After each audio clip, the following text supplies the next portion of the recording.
Welcome to episode 59 of the Rex Chapman Show with my super dope homeboy from the Lextown, Josh Hopkins. What up, Billy Joe?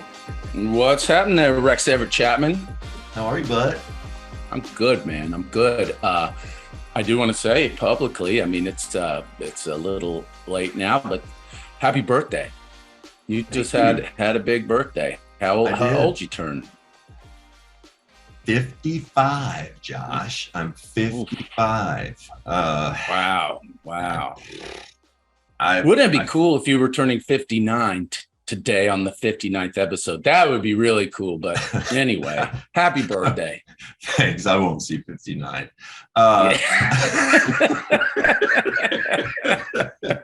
If you don't, I win the pot. 59. Any famous? Do you know any famous 59s, Josh? Man, that's a tough one, right? I mean, I'd go me. I'm a 5, so I go me or DM Fox, but I go me, and then I'd go 9, and I go Jordan in the Olympics. So I go 9. Okay. Just Jordan in the Olympics. But do you know 59? I think Jack Ham, maybe a 59. The linebacker. We did with the Steelers. We did Jack Lambert recently. Yeah, he was. But I think he was 58, and Jack Ham was 59. We got a couple linebacker Steeler Jacks back to back. That we just and somehow we know them.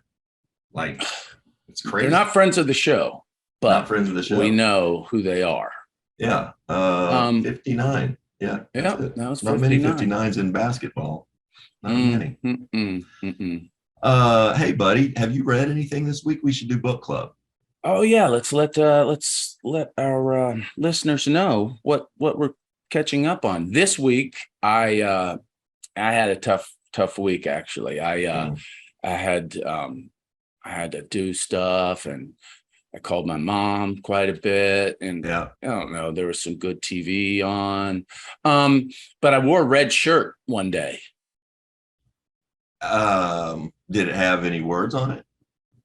Oh no, but it was red. It's like I read that. It was red. All right. Yeah. So did you read? Weird story. This happens to all of us. I know. I had one of those weeks where my fingernails and toenails were growing so fast that it was nonstop clipping all week long. No. And we've all been there, So it's just one of those weeks. No, where they just you can see them growing. That we've all done it, right? And you just clip. And I've never heard of that before. If you don't, you wake up and you're like a werewolf.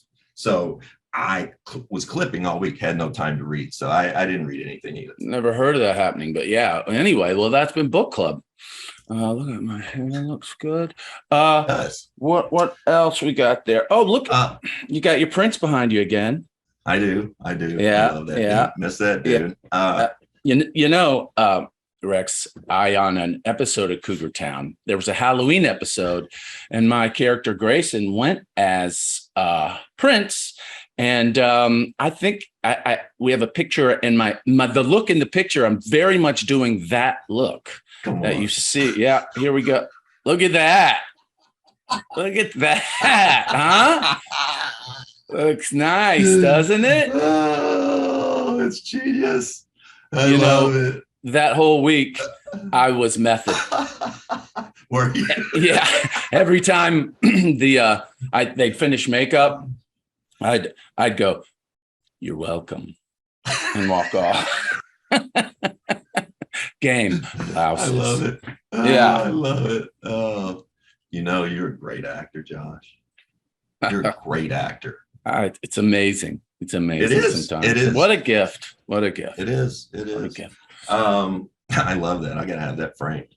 Aaron Judge recently, Josh. AL home run record. I keep going back in my basic baseball brain going, somebody has the record already. They hit 70 a few years ago. But and that's the steroid thing and all that. But 62 home runs. brings me to the point. There have been some pretty crazy records in sports. 4 in particular that I can think of. Which of these will be broken first? Ready? Are these basketball or all? They're sports? all over the place. Skiles. Oh, okay. Yeah, no, are they all basketball? It's all basketball. Yeah, they're all basketball. Yeah. Okay. Not that we talked about it first, and now we're pretending that Right. we haven't talked Scott about Skiles. it. Yeah, Scott Skiles, 30 assists in a game. that's just doesn't sound right. Yeah, right. Let's see what else we have. We got the fastest foul out ever. 2 minutes and 43 seconds. Bubba Wells. 2 minutes and 43 seconds. Got all 6 of his fouls. How about that? Yeah. 100 points in a game. 100 points in a game by Wilt. And then team points and a half. The Phoenix Suns in 1990 scored 107 points in the first half. Any of those 4, which will be broken of those? I think I know which it is. Well, what do you say? You would know better than I. You're the basketball. It's a guess. It's a guess. But But in today's game, with the way the game is played, I think that the assist record, Scotty's assist record, may possibly be beaten at some point. Well, that's the thing. But maybe not. That's maybe a crazy just too number. much threes. Well, it's the game is so 3-point dominated, and it's different. And teams can catch fire and score so much. I think. Well, first of all, I think the foul out can be beaten because that was intentional, right? No guy goes in there and accidentally fouls 6 times that fast. That was a Hacker Rodman or something right there, I think. Skiles is tough. What's the Wilt 100 points, and then 107 points scored in the first half by the Phoenix Suns. Is that doable? I think I would always think Wilt, but the way the game is dominated by 3, somebody's going to pull a Klay Thompson for 2 halves, or you know what I mean? Like I'd say somewhere, somehow. All right. If Devin Booker can score 70 10 years ago, somebody's gonna get it. I'd say the points in the first half. Now I know that the game is they score so much, but they were playing a style that was just like, forget about defense and just go. Yeah. So that was a particular style of basketball that's kind of been rooted out in a way. So I think that I would bet that's the hardest. Yeah, I hear you, bud. How's everything in Austin, Texas, Josh? Man, it's great. It couldn't be better. In Brooklyn, the same? Brooklyn's the same. You want to get to our guest this week? I do, because when you started talking about Aaron Judge, I was like, I want to get our guest take on that. Yeah, same here. Let's get to our guest this week. 12-year Major League Baseball veteran, Bill Ripken, William Oliver Ripken, because we like to get the full name in there. Billy the Kid, Bill Ripken. Welcome, buddy. Well, thank you. Let me hit the William Oliver first. It actually gives me a touch of class, which I don't have. My dad, what was cool, my dad had 2 brothers, Uncle Bill and Uncle Oliver. And I took the 2 names since Cal Jr. was already taken. I took the 2 names of my father's brothers, Uncle Bill and Uncle Oliver. I'm pretty proud of that. That's great. What a career. I was, when studying up for this interview, I was, I grew up in the 80s, 70s and 80s. And, your brother was an established player. But right about the time that I was going out of college into the NBA, you were going into Major League Baseball. And I think we did end up crossing for a minute in the early 90s in Washington, while you were still with the Orioles and I was still with the Bullets. But let's start at the beginning, man. You're born in Maryland in a baseball family. What'd you do as a kid that didn't have to do with baseball? What other sports did you play? I like to play them all when we were kids. And a lot of times back then it seemed to be pickup sports. and you can't talk about my life or my family's life without mentioning Junior sporadically throughout the whole thing. Right. Junior always took care of me. He was the classic big brother. So if we played pickup sports and we played a 2-on-2 in the driveway with hoops, I was on Junior's team. If we played a neighborhood game of football in a cow pasture, Junior always figured out a way to get me on his team and always looked out for me. But we did everything as far as the sports were concerned. And what's funny about it, too, because people just assume the baseball thing just dominated with us. And I remember my dad's last 3 years managing in the minor leagues was 72, 73, 74. So I was 7, 8, 9 years old. Dad never denied me from going to the ballpark, but Dad never made me go to the ballpark, if you know what I mean. So when we were in Asheville, North Carolina, hanging out, the complex that we stayed at in Asheville had this nice big Olympic-sized pool, a high dive, and Dad understood that kids need to be kids. And he thought if he forces you to go to do something, that might take away from your interest in doing it. And like I said, he never denied me. If I asked when I was like 8 or 9, the last 2 years of that summer, I remember going to the ballpark more, and we would have our family dinner at like noon because Dad was going to the yard to get ready for the 7:05 game. And that's the time that you'd sit at the table and say, Pops, can I go to the yard today? And like I said, he never said no, but he never said, why don't you go with me today? Didn't do that. That's so smart. Kept the love of the game and you didn't start to have any animosity towards the game. That's really smart of him. And you guys obviously loved the game. Yeah. And I think we had a little bit of an advantage when it comes to that, especially later when we started playing in the minor leagues, because that's kind of what we grew up with.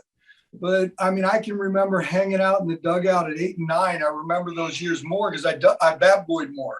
I also remember a 3-game series got you $9, $3 a day. But guys like Mike Flanagan would come up through, Rich Dower, Doug DeSense, my dad had in the minor leagues. He had Jim Palmer up in Aberdeen, South Dakota. So Dad's charge back then was to develop those players to get them ready for Earl Weaver at the big league level. And I didn't even think there was another league outside the Southern League when I was 8 and 9 years old, because we'd go to the yard. I'd play catch with my favorite backup catcher, Don Hickey. We come home after the ball game, watch the news. It was about the Asheville Orioles. There was not a whole lot going on. So my world was right there.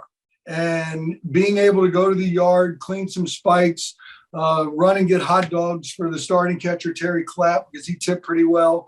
I remember all those things, but being around that environment could only help us in the future.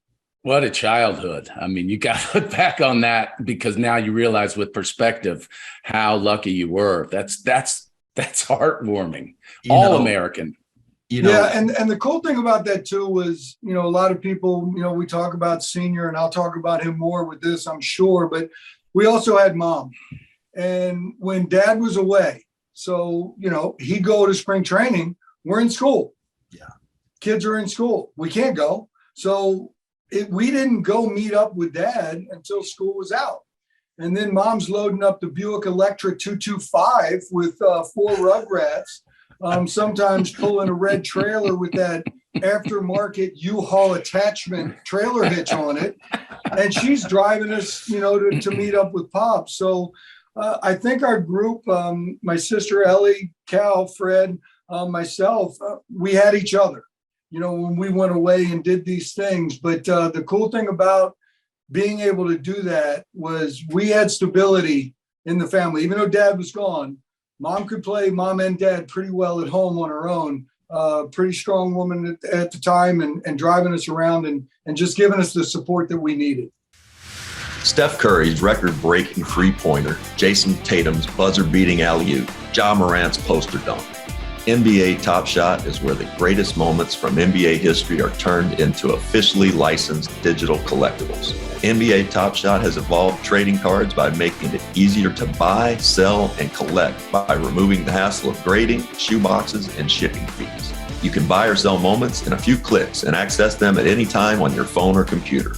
Your collection is always at your fingertips. Start collecting Top Shot moments in any way you want. Collect rookie moments from future stars like Evan Mobley and Cade Cunningham. Collect throwback moments from former NBA stars like Shaq and Allen Iverson. Or collect moments from your favorite team to gain access to exclusive perks. Grab your starter pack today, and Top Shot will give you $20 back to start your collection and pick up some of your favorite moments in the marketplace. Go to about.nbatopshot.com/bballnews and get in the game today. Growing up, my dad was a coach in our town at the local Division II college. And, he was like a star in our little world, coaching star. And so we were Wayne Chapman's kids for forever. And, we just thought the world of that. Your dad and your family seem to have that kind of a similar makeup in that regard. And you said before, it's hard to, not talk about senior and junior. Right. Do you remember the time when, yes, your dad was talked about and being interviewed, but then your brother started, kind of, making a name for himself? You did later on, but do you remember that period of time, and what was that like, if you do? I think you can certainly attest to this. It wasn't the easiest sometimes coming up in a family like that. So Junior certainly got it, when he went away and played in the minor leagues and things like that. But Junior was also a high draft pick, second round pick, and kind of studly when he was going through the minor leagues. Now, he struggled early in the minor leagues. But then when he got to Charlotte and Rochester, he starts hitting the ball out of the ballpark and he gets up to the big leagues.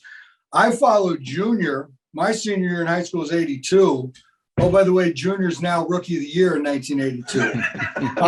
I go away and play my first years in the minor leagues. Junior's a world champion in 83, and oh, by the way, MVP. So we kind of wore it. But if I can, I'll switch gears on you a little bit just to talk about senior, because I got senior Spungo bat right here. This is the one that he had ground balls with basically his entire career. And I have to talk about senior because when we talk about the Ripken family, we always talk about junior. I get it. He's the Iron Man. He's in the Hall of Fame. The things that he did on the field were truly amazing. But I'd like to say that without senior, there would have never been a junior. And I'm not talking biological stuff here. I'm just talking about his influence on him. And what was unique about Dad was he was real and he shot straight. And I remember him telling me, "You're not him. You can't do the things that he can do." And some people get taken aback by that. No, he's being real. And then he told me, he said, "But if you do the things that you can do, you're going to find in most cases that's going to be good enough." So senior had the influence on junior as this big kid at 6'4", 220-pound shortstop of gift. Junior would have probably played in the big leagues without senior's influence. He would not be the Iron Man, and I don't think he'd be a Hall of Famer. Wow. Myself, I didn't have the size that Junior did. I was playing at 6'1", 180. I knew how to catch the ball and throw the ball where I was supposed to, and that's what Dad was talking about. Do the things you can do and do them well. I could bunt runners over. I could move a guy over from second to third. But senior's influence on two of his kids were completely different as far as the approach went, but it was real. So his job as a coach and as instructor was to take, if you're lucky enough to get a kid at this level, you got to get him to that level. If you get a kid coming in at this level, you got to get him to this level. So the pure baseball man that senior was, I think allowed him to take his two boys with two different sizes, two different talent levels, got me in the big leagues for 12 years. I tricked people for 12 years. Junior's in the Hall of Fame because of the influence as well. So it's just one of those things that I can't help myself. Everybody knows Cal Jr. I get it. But I'm just letting people know if there wasn't a senior, there would not have been a junior like that. I'm sitting here watching you hold that bat. My dad's 77 now. Josh's dad just passed away this year in his 80s, late 80s. And I'm sitting here watching you hold that bat, and I almost get tears in my eyes. We come from an era where, our dads didn't show a lot of affection sometimes, some of us anyway.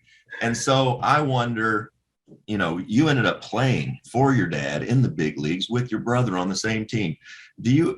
Can you remember a time during that where, you could just see him sit back and be like, gosh, damn it, I love you guys. And did you ever right. think he was proud like that? The 4-letter word love didn't get thrown around in our family an awful lot.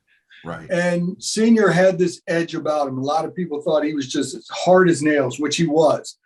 And he always made this comment because he wanted to stay so much on the straight and narrow when it came to his kids. So when they asked him about us coming up to the big leagues, and his story was always, I managed 25 kids in the minor leagues that I all felt was mine. Right. We heard it. We understand where he was coming from. I can tell you this, when you did do something on the field and he shook your hand, I'll guarantee my hand was shaking a little bit different than he shook Eddie Murray's hand. Right. He shook Eddie Murray's hand with love, but I think I got a little bit more. So when I go back and I think about my first day, and you mentioned the fact that I played for him and with Cal, I didn't have the career Cal had, didn't have the moments that Cal had, but I stood next to my brother during the national anthem of my first big league game. Wow. We go to Kansas City on the first road trip. I hit a ball, I'm hitting second, Junior's hitting third. I hit a ball and I hear in the on deck circle, Junior scream, ah! So I'm running out of the box going, dude, I don't hit too many. But that dude behind me hits quite a few. So he must know that this thing's traveling. So I hit a 3-run homer, my first homer in the big leagues. I shake my brother's hand at home plate. Dad was actually the manager. And of course, they give you the silent treatment on your first home run in the dugout. I could have cared less what they did in the dugout because I shook my brother's hand and I got my father at the top step.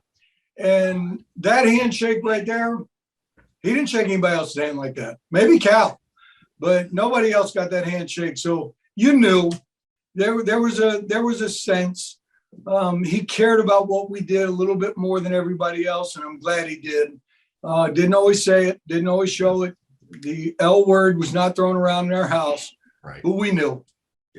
Yeah, beautiful. You speak of your father and your brother with such reverence and love, and you can tell the respect and that you have for both of them. Was there ever a point where you did experience some animosity? Because you're a stud. You're 99.99999% of people that play baseball. And because, your brother, has perfect attendance, they're like, like, look, I'm awesome. Like, was there ever any of that, any jealousy, any disdain, any, or is there any now? I think you're always going to live with that. It's part of things, it. I think in some cases I was treated unfairly in a good way. And I was also treated unfairly in a bad way. It didn't seem like you got too much of the middle of the road treatment. And when you did get the middle of the road treatment from the certain people that actually understood, that actually resonated more with you, because then you could really latch onto that. And you knew, everybody's got their own BS detector. And if they hit you hard in the wrong way, it flares up. If they hit you hard in the right way, it flares up. But the people that are real with you, they know. And there's quite a few of them out there. There's going to be others at both ends of the spectrum. I get that. And it's just something, that you have to deal with. Did you ever go through the time where you would lash out at somebody for the negative side of things? Sure, I did. And it's hard. And there's some of the fan bases around the minor leagues that hit me hard. There's a couple in the big leagues that hit you hard. But for the most part, I think people understood. And the fact that I was in this small percentile of people, and with that said, I was still usually the 23rd, 24th, or 25th guy on the roster. But I was in an area where I did something that not too many people get to do. And the fact that I was there as long as I was pretty amazing. And I sit back on those accomplishments. I love the fact if somebody checks me out and said, you played 12 years. I love that because they go, yes, I did. And it was because of that early influence, I think, once again, because the senior saying, do what you can do. Take care of yourself. I remember being in Texas. So I went to Texas my first time, non-roster player. And one thing I was pretty proud of in my career, if I had an opportunity to go to the big league camp, if I went into a major league camp to start spring training, I did not leave with the team going north. I always made that team coming out of spring training. And the second half of my career, I was always a non-roster invitee into camp. And I thought I had enough smarts to look at who was being invited into camp. And I'd say, okay, right now I'm sitting probably 26. I got 6 weeks. I want to get to 23 or 24 because I don't want to have any misconception between the general manager's thoughts and my thoughts. So 23 or 24 gives me cushion. And I remember going to spring training one time with Texas. There's 3 utility guys going for one job. I'm sitting on the bench next to a utility guy. There's a utility guy at home plate. He strikes out. This dude next to me went, yes. And I looked at him. I went, what? And he goes, you punched out. Yeah, I saw it. And then I started thinking, and now I'm starting to fume a little bit going, he does that to me when I'm up there. And it gave me that same flashback of what Senior told me when I first went away to go to the minor leagues when I was 17. Worry about yourself, son. Don't worry about others. You're going to see others do things better than you, but if you do the things you can do, you're going to be okay. And I think that really resonated at that point in time. You can't worry about what everybody else did. And from that point on, if somebody that was fighting for my job in week number 2 of spring training got 4 hits in a game, I was never hacked. I was never disappointed. I was never woe is me. I still had 4 weeks to figure out, what I could do to make a splash. And like I said, every spring training I ever went into, I might have been the 25th. I might have been the last thread. There might have been an injury in spring training. But every time I had a chance to make the team, I always left with the team. Wow. And see, I'm sitting here and I'm thinking about this. And, you just explained that so well. But it goes back to, if your dad is a coach, if he coaches at a decent level, high school, college, beyond, you know what it's like growing up. Your house is like a locker room. You have the same rules at home. And how you described, that you could look at a roster, you started doing that over your dad's shoulder when before you knew that was a thing. And so your upbringing had to just prepare you extremely well here to go and tackle what you were going to do. Talk to me, though, a little bit about your mom. And she's got a family nickname. Why is that so great for you? And where did you develop this big personality we see on MLB Network now? Oh, I don't know. I don't know where this one came from. I always had the ability to yak or yap or whatever, like yak too, I guess, from time to time. Don't do that anymore. But, being in the house and being able to provide entertainment, like when we were all young together, was pretty funny. And there was a time back in the day, like I said, Mom could play dad too. And when Ellie, Cal, Fred, and myself were all fairly close in age, Ellie, Cal, and Fred really close in age, and then I was lagging behind him a little bit. When we started getting ornery, sometimes Mom resorted to anything in her means to actually set the table straight again. Probably can't say some of the things that she would probably do and throw, but times have changed. But I think it worked out in our case. But I didn't need much help getting egged on from time to time. And Junior could always get me going in the right direction. Usually the instigator to have the ideas, and then I'd be the one getting in trouble because he would lay low. But that's just kind of the golden boy and how he developed into being him. Right. But I think, fighting for attention, maybe, sometimes being the youngest one to come up and having those 3 right where they were probably is part of that. I'm not sure about the nickname you're talking about with my mother. What is that? I don't know either. It's one of my notes. I thought it was a fancy nickname. We called her Violent sometimes because her name is Violet.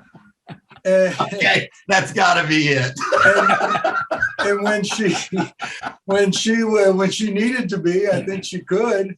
But it was fun. It was very few times that she ever said, "I'm going to tell your father when he gets home," because she usually took care of business, right? Beforehand. There was a couple times that I think he had to lay down the law when he did get back home. But she kind of had her way about her, and there's not one day that I would ever think that, man, what are you doing, Mom? No, she did the right thing. I think at all times with us in the house, she had to do what she had to do. Well, in your post career, and do you think about, having looked back at all the gifts you said your brother had, maybe that you didn't have?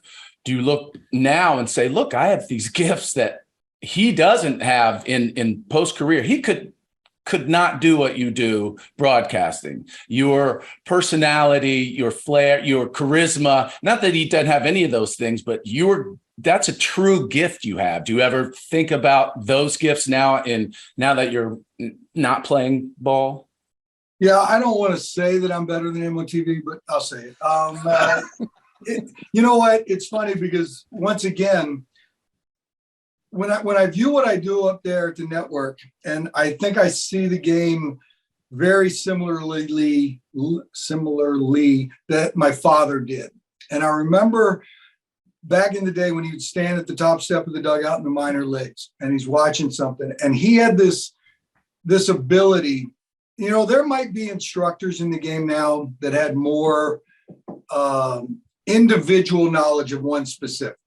Somebody might be able to get more technical on the hitting side or more technical on the pitching side of things. No one I've ever come across in the game knew more about the overall game and how to help every one of those people on the field. Because back in the day, I remember Dad was the manager. He may have had a pitching coach. So he's running everything. And, if the pitcher throws ball one, ball two, fastball, ball one, ball two, senior would yell out of the dugout, "Hey, pick your leg up a little bit higher." Now, the pick your leg up a little bit higher means the arm gets out of the glove a little bit quicker, or it allows the arm to get out and then everything catch up. And then the next thing you know, the pitch goes downhill and it's 2 balls and 1 strike. And the pitcher on the mound looks in the dugout like, damn. So he was a teacher. Yeah. And the catcher doing something behind home plate, senior making a little reference with hand gesture, and that would happen. So when Al Bunbury came up through as a left-hand hitting center fielder, Eddie Murray's a Hall of Fame switch hitting first baseman, Cal, Jim Palmer, Rick Dempsey. Dad had the ability to help every one of those guys at any time. And I've never seen anybody be able to do that. And I think I was given a gift that I see things pretty quickly in the game when something goes awry. And then I think I have the deliverables, shall we say, to get that point across and do some things. I think all 4 of us as kids, we took something from Dad and kind of expanded on it. With Junior, it was this, if it's worth doing, it's worth doing right. I think that's pretty fair to say. He took that and magnified it. But I think in my particular case, the ability to relay something to somebody that you see in a way that they can grasp it and it works. And then the beauty of that to me, when I deal with kids from time to time, is now you're teaching and you're not telling. Anybody can say, do this. Okay. But if you can say, do this and here's why, now you got something, because when the light bulb goes off, they're going to come back to you. But if you just dictate what happens, I don't know if you necessarily qualify as a teacher as much as just a dictator. Man, well said. Bill, when I retired in 2000, I had no idea what I was going to do. My body was beaten up. I started eating pain medicine and spent years on pain medicine. You retired in 1998. Right. What was that like for you to stop playing the game? Something you'd done since before you can even remember. And how was that experience for you shortly thereafter? We put a plan together. Here's once again was Big Bro's influence, because first of all, I got released in 1998 by the 1998 Detroit Tigers. And I figured if I get released by them, I had to just quit. So I'm spending time at home, right? It's the first time in a long time I'm halfway through the year, and I light my grill out on the deck at 6 o'clock in the evening, and I got a few crispers out there on the deck while I'm grilling, and I'm sitting there going, this ain't bad. This ain't that bad. And Junior called me probably a week later and said, look, we're going down to Tampa. I know I haven't been able to spend too much time with you since, you got released or since you came home. Come down to Tampa. Let's see what we got. So I went down to Tampa, took a road trip with bro when he was down there playing. I wasn't, which was even almost more fun. And I'm sitting in the hotel with him, and he looks at it and goes, let's get our Rolodex out and start thinking about who we're going to call and get you a job. And I go, I don't know if I want to call anybody. And he goes, really? And I said, yeah. I said, if the phone rings, I might pick it up, but I don't know about outbounds right now. And he goes, all right, well, what are we going to do? And, Dad was doing something that he started a long, long time ago called the Cal Ripken Baseball Academy. It was out in Western Maryland. It was just kind of a 2-week thing going on. And Junior goes, well, you got the gift. What do you think if we head into this direction? And I think back then in 1998 in a hotel room in Tampa, that we figured out that this was going to be the start of Ripken baseball and what we were going to do at the amateur level. And it was just one of those things where Junior, in the midst of his career, figured out, hey, dude, little brother might be hurting. Let's see what's going on. I really wasn't hurting that much. I think I did my thing. Right. And it just seemed right. Let's try something else. And that's how kind of Ripken baseball got formed. Was Junior picked up the phone, called me. I went to Tampa. We sat in the hotel for a couple of days and figured it out. I want to get more into Ripken baseball in a second, but that's just amazing to me. What was it about forming this that you felt baseball needed, that young players needed? That had to be sort of the impetus for it, right? Yes and no, because I think there was a part of me says, okay, I got to do something, right. and we might as well something keep it we got to keep it in the baseball world because family that's business. What I feel most comfortable with. And it just kind of snowballed, from there. And we really picked up the steam when we lost Pops, and we tried to make it a tribute to him. He passed away. He was only like 64, right? I mean, 63. 63. We lost him 23 years ago. And we started the foundation in his name and his honor. And we're on the foundation, and we're on this Ripken baseball amateur side, kind of different path thing, but two things running at once. But we just wanted to kind of let everybody know kind of what I told you guys to begin with about there wouldn't be a junior without a senior. And the other thing that I talked about, especially on the foundation side, the stability we had in the house. Kids that we serve on the foundation side of the street, they don't have that stability that we had. Right. They don't have a safe place maybe to go home to. They don't have a place to go to anyway. But what we've done at the foundation is we built over 100 youth development parks now around the country. Come on. That are all synthetic surfaced. They're in areas that truly need it. We'll partner with a group in an area. Boys and Girls Club was a passion of both my mom and my dad. So a lot of those revolve around Boys and Girls Clubs where the people already care. Right. But now we put this bit of color into a black and white situation where it pops out. And now the kids leave school and they can go either that way or that way. Yeah. And we think if we put something nice and we raise the money for it, we build it, and then we gift it to that community. And if we put something in where the kids go out and play and feel good about it, who knows what that might take them away from. Absolutely. And that's one of the coolest things when you drop one of these fields in, and it doesn't have to be all baseball. They're multi-surface. In fact, Field 100, we dropped in Baltimore, Maryland. It's basically a football field. Now, we carved out a little corner for the baseball look. It's a football field, but it's all the same because we want that kid to be able to go somewhere, and the people we partner with, we vet them pretty well. We vet the right people where we know they're doing the right thing. We feel real good about it. And like I said, we drop 100 of these parks around the country. It's pretty impressive how we took Dad's small town mentality that my father had. If I can touch it, I can fix it. And he'd probably, if he was sitting here today with us, he'd say, you boys are nuts trying to do this. But the only thing we've done is taken that small town, if I can touch it and feel it. And we found a bunch more other people around the country that have the same mentality. And now we're kind of a national group instead of just this little local foundation. Well, the Babe Ruth was the 13-year-old baseball was called the Babe Ruth League, where we grew up years and years ago. It's been renamed now. It's the Ripken League, right? The Cal Ripken League. And yeah, see, back in the day, the thing that I think everybody's lost sight on, and we just didn't know because it's a brand thing. Little League has always had leagues of 13 and up.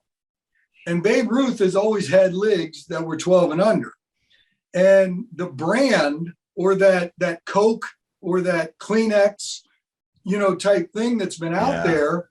If any kid plays baseball at a young age, a parent will say, yeah, my kid plays Little League. Probably doesn't, because there's about 12 million kids that play baseball. And I think there's about 2 million kids that actually play in Little League. So that leaves 10 million other kids that play baseball at different, levels. You Kentucky boys, the Cal Ripken division of Babe Ruth. You have a connection there now, right? Well, we do, but the 12 and under division out of South Lexington, Kentucky was pretty good for a period of time when we were hosting the 12-year-old World Series. But what we've done since then is we have another branch off that we've been doing is Ripken Baseball Experience, we call it. And a lot of those are week-long tournaments. Some of them are weekend tournaments. Our firstborn was right here in Aberdeen, Maryland. That was our home place. That's where Dad was born. Mom was born. We were all born in this area and grew up. So we started a complex there. Myrtle Beach folks, we went down to Myrtle Beach, South Carolina. The Pigeon Forge folks in Tennessee came to see us because they saw what we were doing in Myrtle Beach. So we have this wonderful complex sitting in the Smoky Mountains there. And now there's a 12-field complex in Elizabethtown, right? I said that right? Elizabethtown. Elizabeth. Yep. All right. I call it E-Town for short. That's what everyone. That's perfect. E-Town. I'm gonna stick with E-Town, but E-Town, Kentucky now has a 12-field complex that they just brought us on board. That we're going to run some experience tournaments there and some week-longs as well. So we're kind of branching out.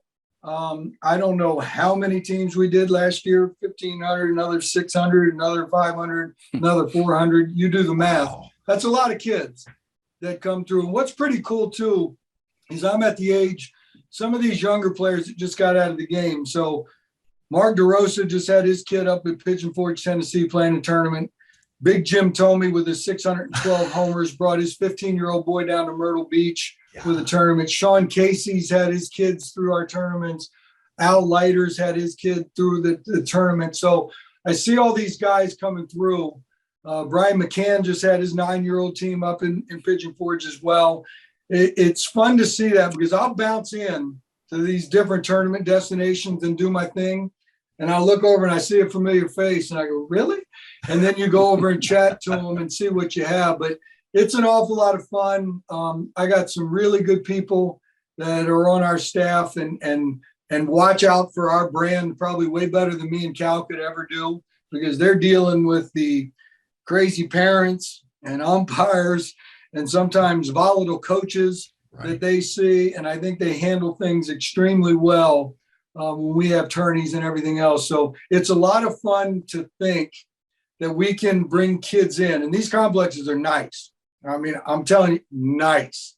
And we also know that 1% or the 0.1% of people that get to do what me and Junior did, that's not for everybody. But is there anything wrong with having a 12-year-old kid have memories of playing in a baseball tournament where he thought he was playing on big league caliber fields?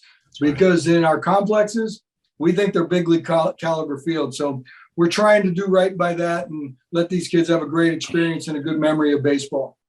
This podcast is brought to you by Branded Bills, the best place online for premium headwear and apparel. Branded Bills has hundreds of designs available, including our popular state collection, where you can show your pride with hats, shirts, hoodies, and more for all 50 states. Are you a company looking to brand your business? Branded Bills also offers custom apparel options that can meet your brand standards with fast turnaround and shipping. To shop or learn more, visit brandedbills.com today. Josh, you played Little League in Lexington, right? Or we think it's Little League. Yeah. I don't think he played Little League. I was Homerun champion. Oh, it might not have been. It might have been. Did you have that patch on the sleeve that said Little League? I believe we did. Yeah. Then you played Little League. I think I was actually Little League. And I was a home run champ twice. 11 there you go. Anyway, I threw that out. So I turned my hips. That's all. Bill, I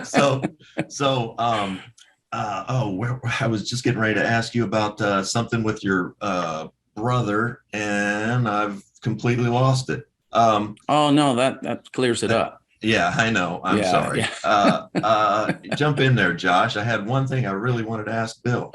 Okay, we'll get back to it because I know we can't keep you forever. And no, I know what it is. So I grew up, we all around the same age. I grew up set 1970s watching Reggie Jackson and the Yankees and Thurman Munson and all of that. And, we've all watched it throughout the years. Bill, what's the biggest difference in Major League Baseball from the way it was played in the 70s and 80s as opposed to the way it's played now in the year 2022? Yeah, I might surprise people with this because I don't think the game has changed near as much as a lot of people think it has. The way we talk about the game, the way the analytics have come into the game is different. And it's funny about the analytics because back in the day, the misconception in nowadays game with some of the people is us old crusty dudes were just dumbasses that went out there and played baseball. Right. And that's not the case. We took every bit of information you could give us then we would do the verb. We would analyze it. Now it's become a noun. It's the analytics, and here's all the things. And there's about half of the noun that I don't think should apply today's game and has no merit or meaning. Now, there's some other good biscuits. I'll take the good biscuits. If I'm a baseball guy, I love smart people. I want somebody to come and tell me this can help you win. Even if that person doesn't have any idea of what it's like to actually play the game, but here's something that I think can help you, I would please bring it. But then by that token, you've also got to respect the fact that I know what I'm talking about in this actual game. And I'm going to say, I like this one, that one, go fly a kite, that one, go fly a kite, and that one, go fly a kite. They should respect that because there needs to be a give and take. So we always wanted information. I think what's different about today's game is everything's on a spreadsheet. And you're taking months and months and months and months of data and you're analyzing that and you're forgetting about watching the game that's right in front of you. Because if I got a dude that's hitting right-handed and he gets two knocks